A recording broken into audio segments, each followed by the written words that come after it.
Bismillah ar-Rahman ar-Rahim. Alhamdulillah. Alhamdulillah nahmaduhu wa nusalli wa nusallimu ala rasulil kareem.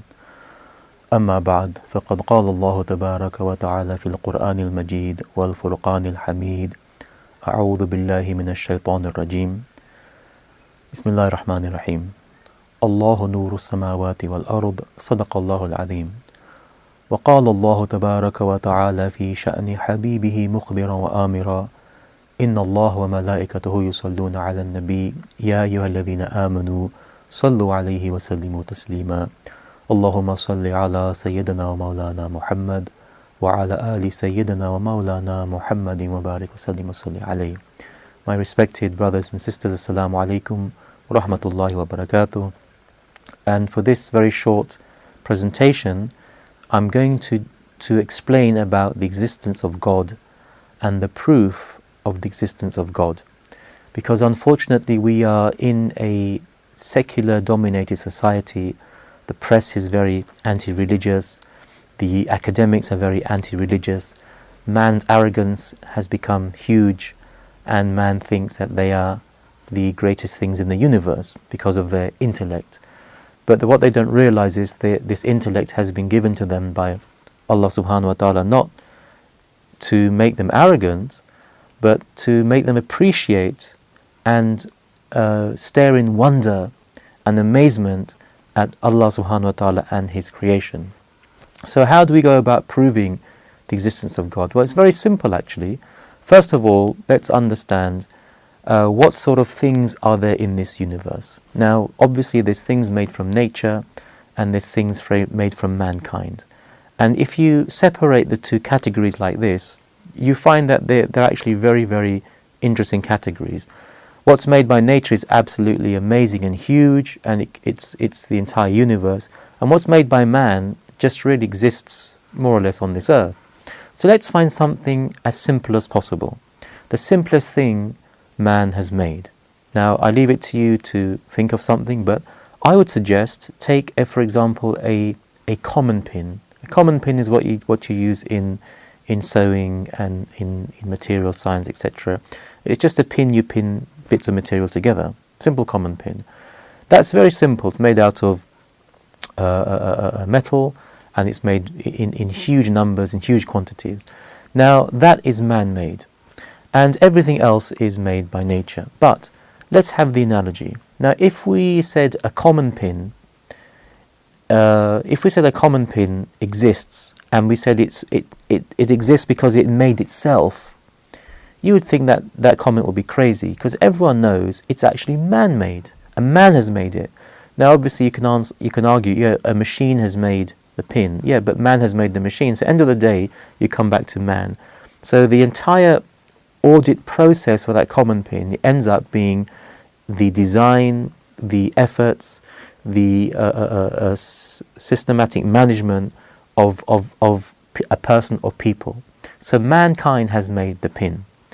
Now, you can't say this pin has been made by itself, because you'd say it's absolutely crazy. Well, if you take the analogy one step more, if a simple common pin cannot be made by itself, then how can this universe be made by itself?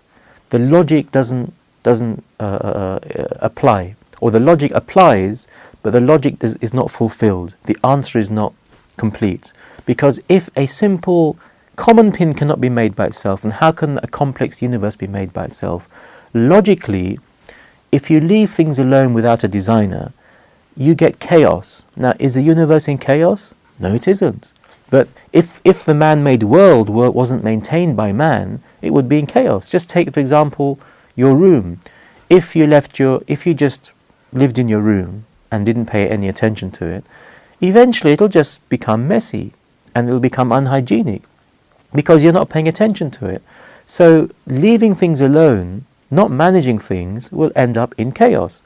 If for example, you have something very valuable. Now, for an academic, that your notes are very valuable. For your research, your notes are very valuable. If you came home one day and you saw your notes and your books covered with ink, and I said, oh, it doesn't matter, it just happened by itself, you'd say, are you mad? I want to find the person who did it. You know someone's actually done it. So you'd go after that person. You take them to court. You do whatever you need to because you know someone has messed up your notes. So, in other words, nothing happens on its own. There's always a plan, a designer, a manager. Take, for example, the atheist.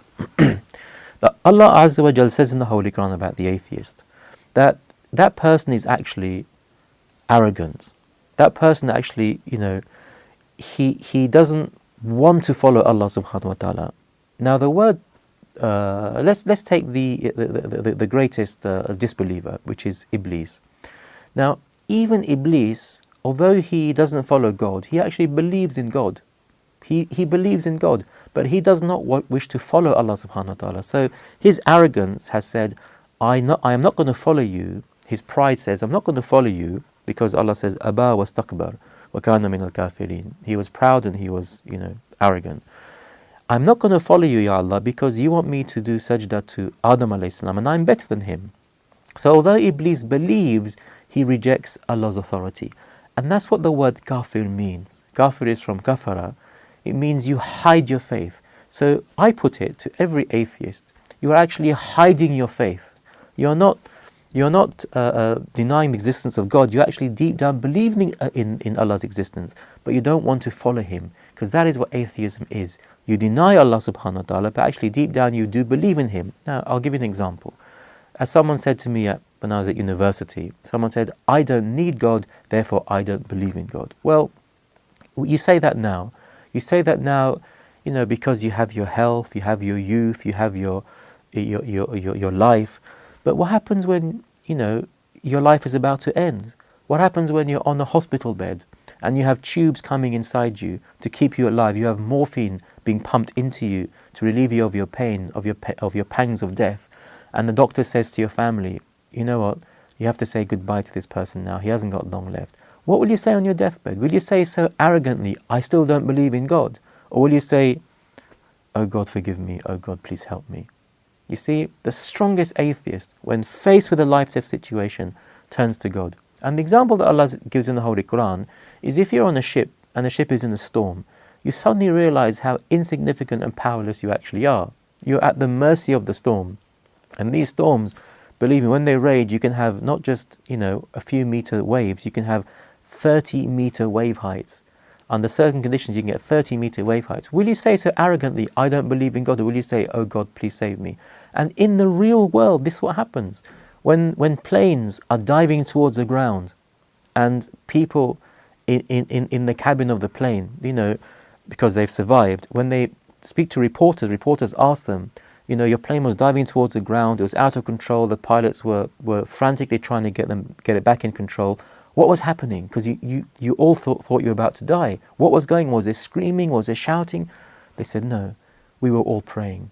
We were all praying for forgiveness. We were all praying to God, please help us. And when they landed on the ground, many of them actually become believers. The most arrogant ones say, oh, you know what? I'm saved. It's not a problem. I just panicked then. I don't believe in God. But you see, the belief is there. It's buried deeply, but the belief is there. And the question is, are we so arrogant that we don't recognize our own inner belief? Are we so arrogant that we say this pin cannot have been made by itself, but this universe can have been made by itself? Are we so arrogant to say that this computer, with all its intricacies of the circuit board and the processing chip, that can have been made by itself, when the universe on a molecular level is so complicated and amazing, on a macro level it's so vast and amazing that cannot have been made by itself? The laws that keep the universe in existence and in harmony, and the laws that keep the universe progressing, these laws cannot have happened by themselves. Someone has had to have put them in place. Now the atheist said, yeah, it's nature. We say, see, even you accept there has to be a creator. You call it nature. We say it's not nature. It's the laws of Allah subhanahu wa ta'ala. It's our creator. And our creator has created everything. Therefore, that is, on one level, proof that Allah subhanahu wa ta'ala does in fact exist. May Allah Azza wa Jal help us and guide us. Ameen. Wa akhiru da'wana. Alhamdulillahi Rabbil Alameen.